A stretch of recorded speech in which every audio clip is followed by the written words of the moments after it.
everyone, welcome to Amphlett Reviews, back with another Hong Kong content review, diving back into Johnnie To's fantastic filmography, his lineup, so many more Johnnie To films to check out. After watching The Barefooted Kid recently, part of the Showboys Volume 2 set, I think it's time to dive back into a little bit of Johnnie To's fantastic lineup and to kind of see what movies I haven't checked out yet. And this one, A Hero Never Dies, released in 1998, is one that's been recommended quite a few times and one that's really highly regarded a part of Johnnie To's fantastic lineup.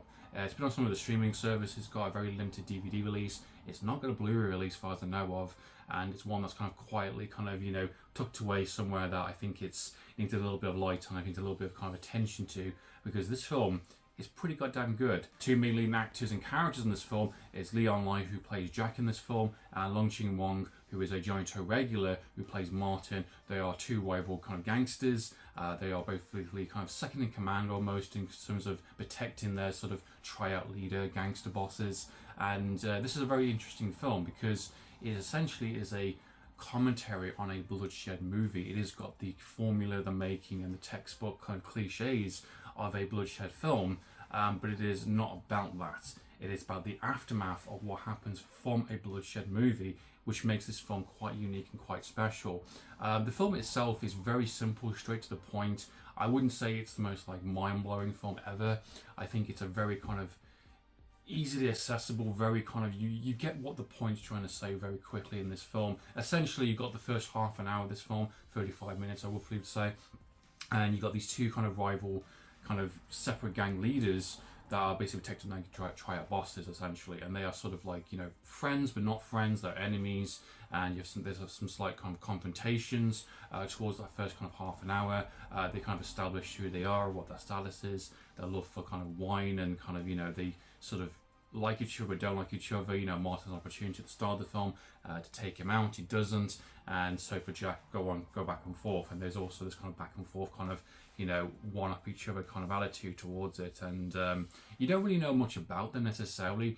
One of the interesting things about this film, and one of the clever things I think about this film, is just down to its visual storytelling. It's there's no kind of deep dive, there's no kind of massive kind of monologue speech or kind of tragic backstory or kind of they're brothers from eons ago kind of thing. Nothing along those lines. A Hero Never Dies is a very simple, straight to the point film that is reliant on its kind of visual storytelling, and they also established the women characters also in the film, the girlfriend characters that also has got a kind of a role to play majorly in the kind of the second and third act of the film, which is quite surprising. This idea of if you're being a wife or girlfriend to a kind of gangster leader essentially, or some high position within a kind of tryout kind of setup, there is certain responsibilities that.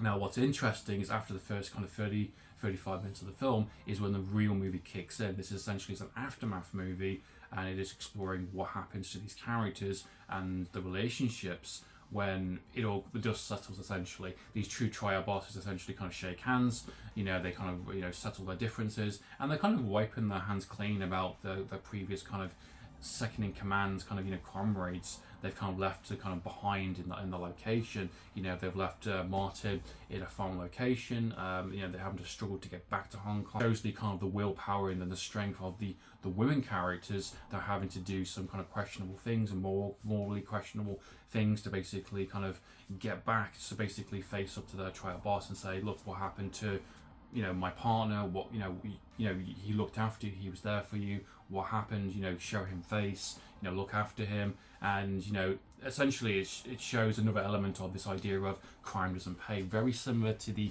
election movies.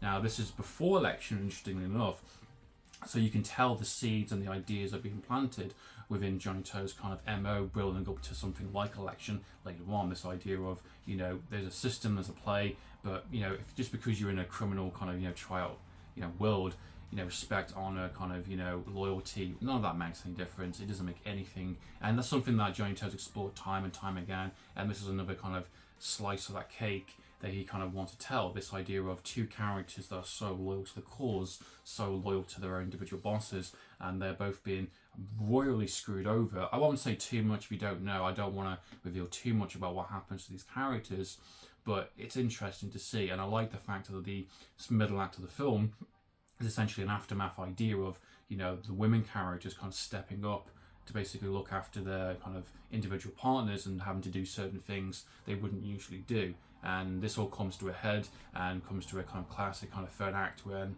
you know, essentially they want to take out their own triad bosses as revenge for basically kind of leaving them in the dust, leaving them to kind of, you know, rot away, and, you know, kind of laugh on going forward in terms of profits, in terms of not caring about the men they've lost in the process. And, you know, they're very just angry, arrogant, very pompous kind of, you know, triad bosses. And, you know, this is the story about essentially these two characters sort of coming together to kind of take them on. The only negative thing I would say about this film is, surprisingly, the film is quite reserved on its kind of violence. Surprisingly, there's moments where there's clear blood scripts, there is clear kind of blood and violence that just happen, but a lot of time there's a lot of bullets going on, there's a lot of kind of back and forth, a lot of body count that's kind of happening, and yet there is no blood whatsoever, there's no kind of impact. And I do think some moments in the film, without giving away spoilers, is that I think I would like to have seen that scene happen. There's a moment where a character is potentially on fire. You see the aftermath of that later on within the film.